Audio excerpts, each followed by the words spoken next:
This is the video I wish I had watched when I started learning Davinci Resolve. When you learn something new, there is a big gap between the things you know and the things you know you still need to learn. But then there is a huge section of stuff below that.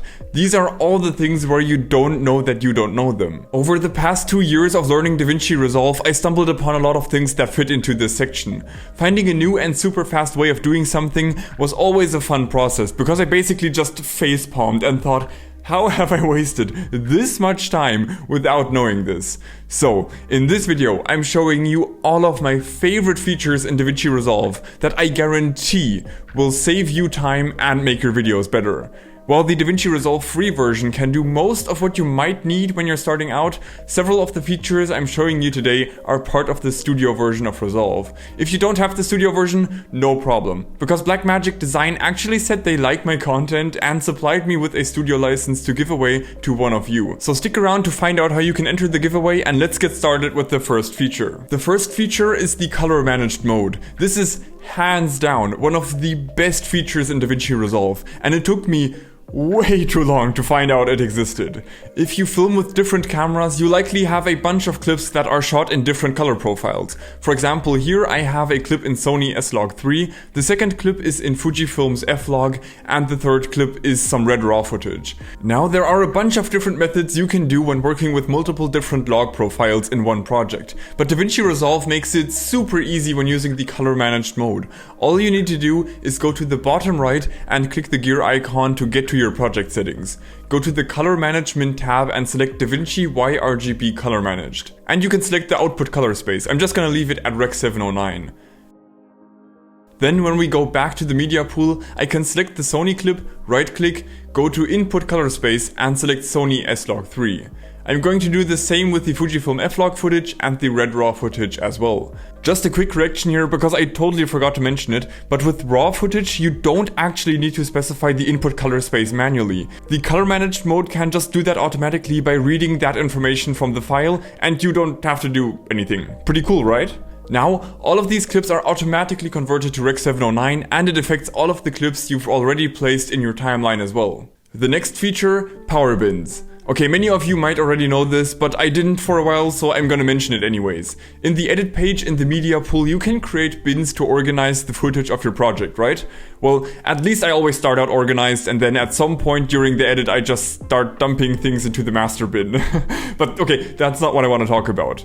So when you click on these 3 dots in the media pane and check show power bins, you can make bins that are project independent. So whatever you put in here, you'll have access to that in every one of your projects. I have a lot of assets in here I use on the regular, like my logo or some pre-configured text elements that already have the font and color set, so I keep my text consistent and don't always have to change these settings manually every time. Another helpful thing is having adjustment layers in here. This one gives me a full 16mm film grade with a bunch of effects, but I'll talk about that later in more detail. One of my favorite tricks to do in videos to give them a bit more pizzazz is to do a cutout of myself and place something like text behind me. If your video is a bowl of instant ramen, little effects like these are what go in the flavor packet to spice up your video and keep your viewers' attention. Back in my Premiere days, I would have to switch to After Effects and do rotoscoping there and then bring that back into Premiere. It just took a while, but it's super easy to do in Resolve. Just select your clip and duplicate it, placing it above the original and leaving one track between them. Now, go to the color tab and go over here to the magic mask section. Enable the mask overlay and set the quality to better. Now I'm going to select myself by painting over my body and finally restore my natural form as a tomato. Everything that is highlighted in red is selected. If you want to make sure some parts are not selected, for example, I don't want the microphone to be part of the mask, you can use the eyedropper with the minus next to it to paint out those parts. Now just hit this icon with the 2 arrows and it's going to track your movements across the entire clip. All you have to do now is right-click in the node window on the right and select Add Alpha Output, and then connect this thing with the other thing. Going back to the Edit tab, we can now put the patty between these 2 buns, like some text for example, or this picture my girlfriend took of me, which is just great.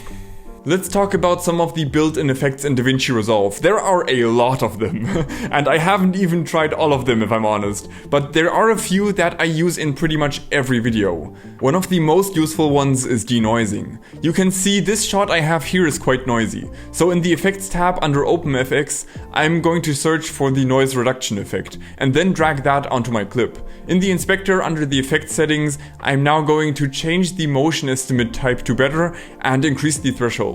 I wouldn't go too crazy with this slider because increasing it too far makes the footage look weird. As long as the noise isn't super obvious anymore, you're usually good. Generally, setting the quality of effects from faster to better can make your timeline choppy and laggy. In those cases, I always sprint to the next Apple store and buy the most expensive MacBook they have in stock.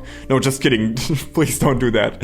You can just go to the top to playback, then timeline proxy resolution, and then set that to half or a quarter. This should help the playback be buttery smooth again. Okay, now I'm going to show you one of my most used techniques, but psh, it's a secret, okay?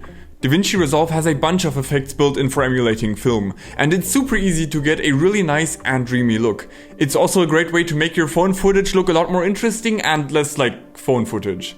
In many of my videos I use short clips I filmed on my iPhone, and phone videos generally look okay, but it's always very obvious that it's phone footage. Especially that slightly over-sharpened look can be a dead giveaway. So what we're gonna do is add an adjustment layer over our clip and go to the color tab. Now we're going to add 4 nodes. I don't know, I forgot the shortcut for adding nodes, so I always just right click and select add serial node. You can do some color correction or add a lot on the first one, then on the second one you can add a glow effect. On the third one, add the halation effect, and on the last one, the film grain effect. I usually set the film grain to 16mm. To get the best look, you need to play with the threshold of each effect, and I'd say the glow effect is optional because it can be quite overpowering, and I don't need it anyways because my second grade math teacher said I'm quite bright. When you're done tweaking the settings, you've got yourself a dreamy, beautiful look, and what we can now do is drag this adjustment layer into one of our power bins.